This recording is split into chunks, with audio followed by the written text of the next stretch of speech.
일단 이 크오민 레벨기인데요, 이름은 좀 생소하죠.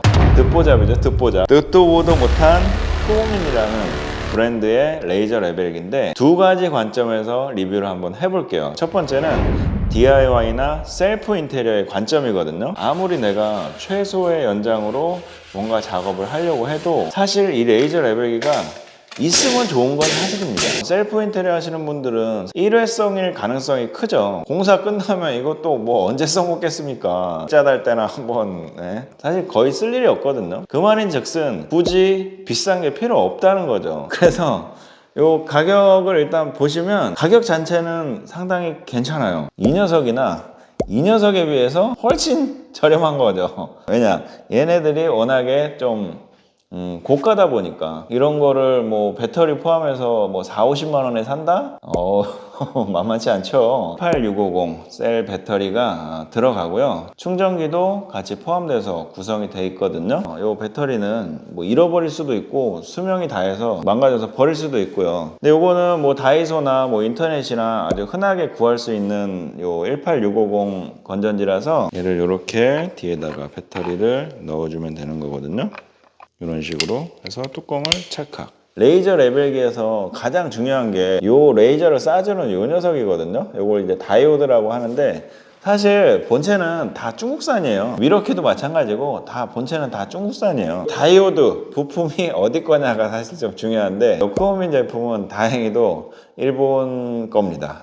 일본 거라고 하니까 일본 거서 뭐 선호하나? 약간 뭐 이런 생각 하실 수도 있는데, 이 다이오드는 굉장히 중요한 부품이고 굉장히 정교하게 잘 만들어야 되는 부품이라서 사실 일본 거를 많이 선호하거든요. 다이오드가 일제라고 하면 일단은 기본적으로 믿을 수 있고 정확도나 이런 거는 보증이 됐다고 볼 수가 있어요. 품질에서 가장 중요한 요소가 뭘까요?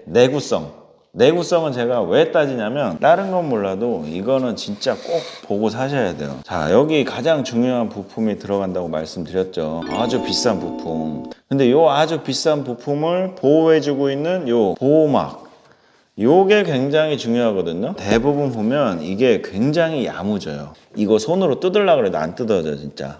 이게 엄청 야무지거든요. 크오민 제품은 얘도 진짜 야무지게 만들어 놨어요. 옆에 거 요거 진짜 딱 마음에 들더라고요.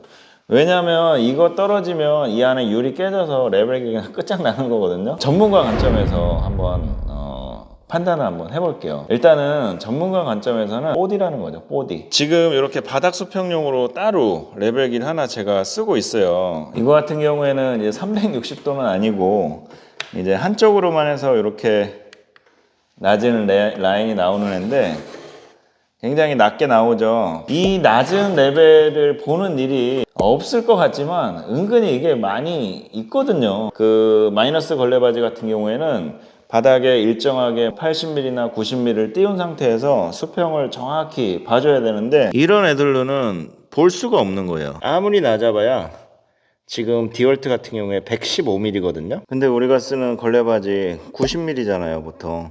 80mm도 많이 쓰고, 이쪽에서 치수 체크하고 또 이쪽에서 치수 체크하고, 쉽게 얘기하면 좀 생쇼를 하는 거죠. 얘를 뭐 땅을 파서 밑으로 내릴 수가 없으니까.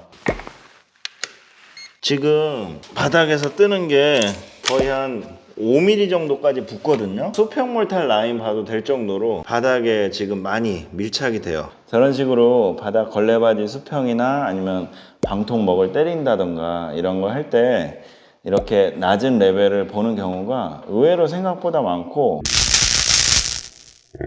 많진 않고 가끔 한 번씩 있는데, 안 되면 정말 짜증나거든요. 이게 하나하나씩 다 해가지고 한 게 엄청 짜증나요. 근데 대부분 이렇게 바로 놓고 사용하지는 않죠. 적당히 올린 상태에서 켜주고,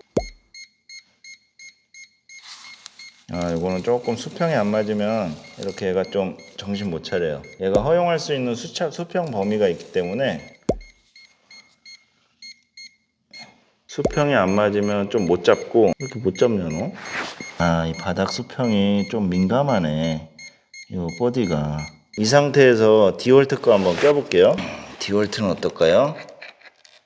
얘가 만약에 수평을 잡으면 얘는 호용 오차가 더 이제 큰 게 된 거고, 아까 걔는 좀 허용 오차가 이제 작아지는 거거든요. 자, 똑같이 수평을 켰습니다. 디월트는 잡아요, 수평을. 그렇죠? 똑같은 바닥에서 똑같이 켰을 때 디월트는 수평을 잡아줍니다. 아무래도 장점이죠. 왜냐면 많이 기울어진 상태에서도 얘가 수평을 잡아주는 건 확실히 좋은 거니까 이건 확실한 장점이에요. 그 부분은 좀 아쉽네요. 이런 건 아무래도 이제 성능의 차이겠죠. 예, 전문 브랜드가 괜히 전문 브랜드겠습니까? 기술력의 차이라고 할 수 있을 것 같아요. 아예 못 잡네, 얘가 왜? 못 잡아?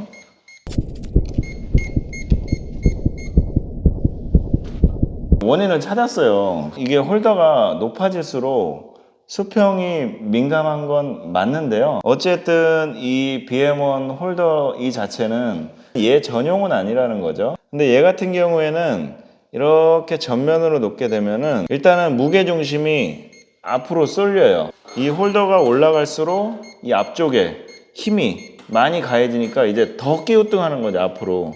이 정도 평평한 곳이면 무조건 수평 잡아줘야 되거든요.